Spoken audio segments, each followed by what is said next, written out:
after that introduction, what can you say? What can you say? It's great to be here, and as you probably already heard, I speak the world's most common language, which is bad English, which the other guys could not do. And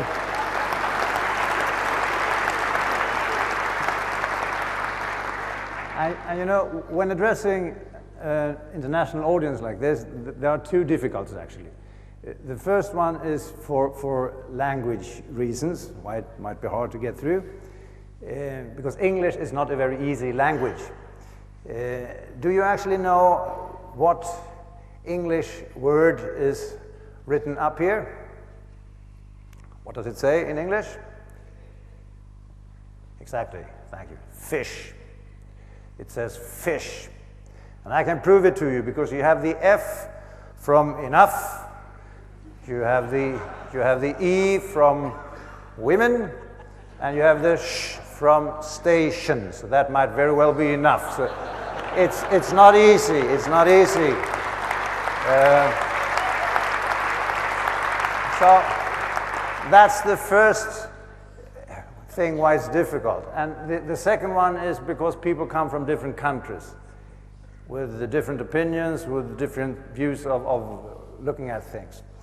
I don't know if you heard the story when the United Nations, they sent out a questionnaire to all the countries around the world, to wanting their opinion on certain questions, and they got no answers. So they came back to them and said, hey, we gave you some questions, we would like to have your answers, please. And they said, well, we didn't quite understand the question.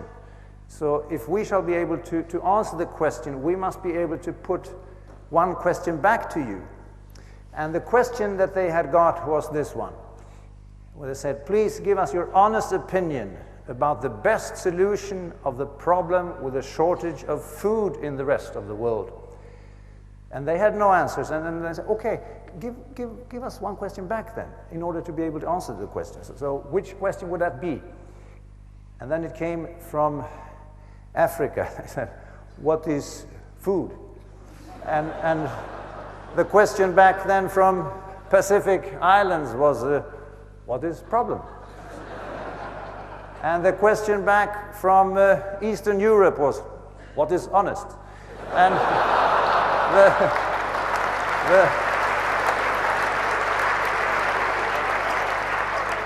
the question back from Western Europe was, what is shortage? The question back from China was, so, what is opinion? The question back from the Middle East was, what is solution? And the question back from the United States was, what is the rest of the world? So,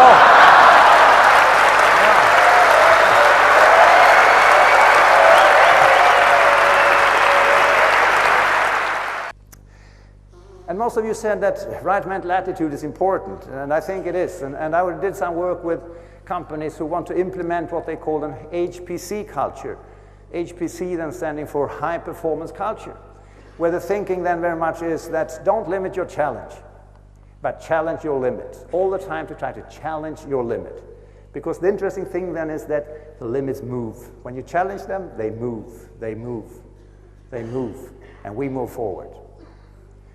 Because like someone said, the word impossible can impossibly be used about the future. The word impossible can only be used backwards in time. And what do I mean by that? Well, let's say in the 19th century, it was impossible to travel from London to New York in 6 hours. Yes, yes, that's true. We know it's closed and we know it. They couldn't do that. But at that time, many people said, well, it is impossible, meaning it can never be done. In the 20s, when people said, it's impossible. So beware when people say, that's impossible. We cannot sell that much. It's impossible.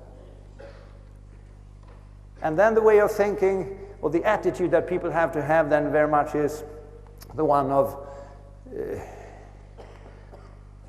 if it's to be, it's up to me. If it's to be, it's up to me. I have to do my part. I have to do my thing.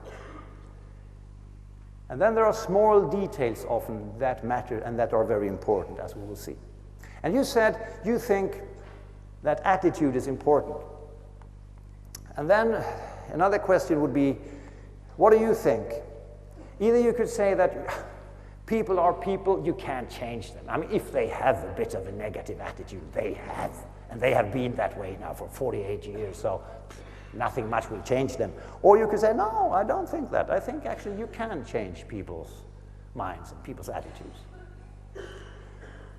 What would you say, A or B?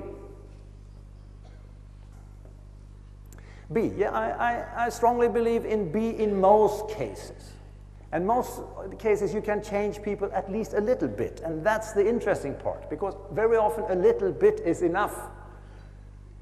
It's like when you're out sailing, and you're sitting in a sailing boat holding the rudder like this or like this. It's not a very big difference, but it's a hell of a difference where you will end up if you sail for some hours. And that's actually the interesting part, because if we all in a meeting like this commit ourselves to do things a little differently, and everyone does that, that will have a huge impact on our result, where the small details count. Now, I think we can learn from that, because it's important to be proud of what we're doing.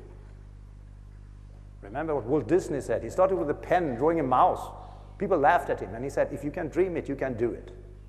If you have a vision, it all starts with a vision. And therefore I liked listening to Steve before when he was talking about what is ahead of us.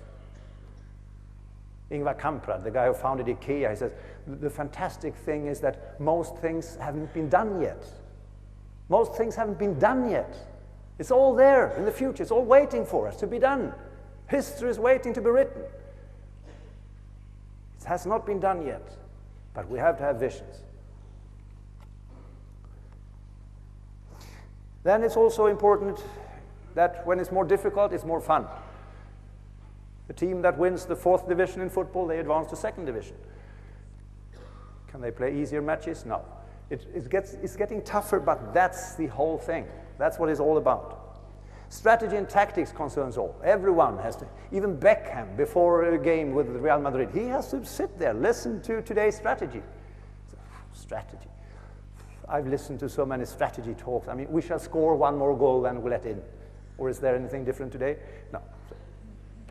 No, but every time. So what's in this year's business plan? It's important. And how can I fit in? What can I do a little differently? Remember again, the sailing boat. It must be okay to make mistakes. Not the same mistake over and over again, then you're stupid. But new mistake. And Pelé is voted to have been the best football player ever. He scored every 5th time that he shot. 80% failure. No. He was the best player ever. Michael Jordan, the world's best basketball player ever. He once said, it's strange, he said, but I miss 100% of the shots that I don't take. When you do something, you risk something, but you can score. You can score. So it's all about daring. Internal pep talk. Of course, they have it. Thank you for listening. Thank you very much.